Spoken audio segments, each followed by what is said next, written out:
আজকে একটা ডিজার্টের রেসিপি বানাবো, সেটা হলো সিমাইয়ের পায়েস। চলুন রেসিপিটা শুরু করা যাক। প্রথমে কড়াইয়ে দিয়ে দিচ্ছি ঘি। ঘি দিয়েই পায়েসটা করব, তাই একটু ঘি দিয়ে দিলাম। ঘিটা যা জমাট বেঁধেছে, ছাড়তেই চাইছিল না। ঘিটা দেওয়ার পর যখন গলে গেল, তখন কিছু কাজু কিশমিশ, আপনাদের কাছে যদি পেস্তা, আলমন্ড যা থাকবে, ভেজে তুলে রেখে দেবেন। কাজুটা একটু ভাজতে বেশি সময় নেয়, তাই আমি কিশমিশটা তুলে নিচ্ছি। কাজুটা একটু বেশি ভাজবো, লাল লাল না হলে কাজুটা কিন্তু খেতে ভালো লাগে না। আমার এই ছোট্ট চ্যানেলে যারা নতুন, অনুরোধ থাকবে চ্যানেলটাকে সাবস্ক্রাইব করে পাশে থাকা বেল আইকনটা ক্লিক করে অল নোটিফিকেশনটাকে অন করে দেবেন। এবং রেসিপিটা যদি ভালো লেগে থাকে একটা লাইক করবেন, কমেন্ট করবেন, পরিবারের সাথে শেয়ার করতে ভুলবেন না। কাজুটাকে লাল লাল করে ভেজে এইটাকেও ঘিটাকে ছেড়ে তুলে রেখে নেব।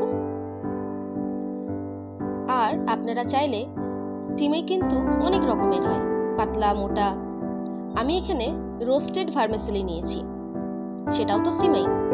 তো এই ক্ষেত্রে আমি জানাবো এটাতে কিন্তু দুধটা একটু বেশি লাগবে।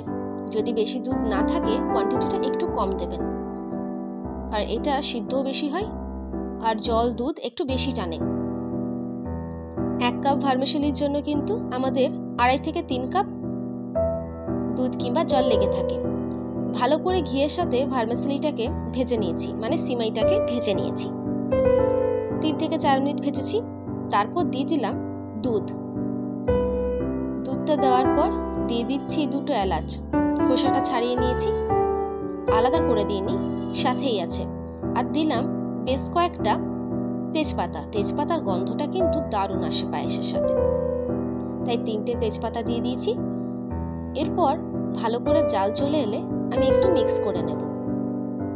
একটু নাড়িয়ে চাড়িয়ে দিলাম, তলায় লেগে যাওয়ার ব্যাপার আছে তো, হাই ফ্লেমে যেহেতু হচ্ছে তাই একটু মিক্স করে নিলাম।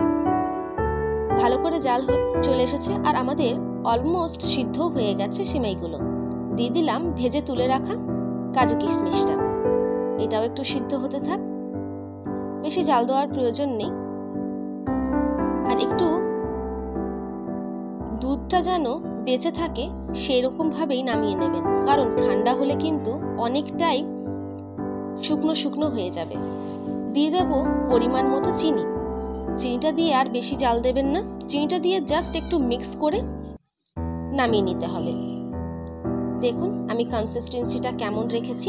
আপনারা যদি আরেকটু পাতলা রাখতে চান রাখতে পারেন, কারণ পুরোটাই কিন্তু শুকিয়ে যাবে। পরের ভিডিওতে কিসের রেসিপি দেখতে চান আমাকে অবশ্যই জানাবেন, আমি জানতে পেরে খুশি হব এবং পরের ভিডিওতে সেই রেসিপির ভিডিও নিয়ে হাজির হয়ে যাব। চলুন দেখা হচ্ছে পরের ভিডিওতে নতুন রেসিপির সাথে। সুস্থ থাকবেন, ভালো থাকবেন, সাবধানে থাকবেন। কেমন হয়েছে জানাতে ভুলবেন না।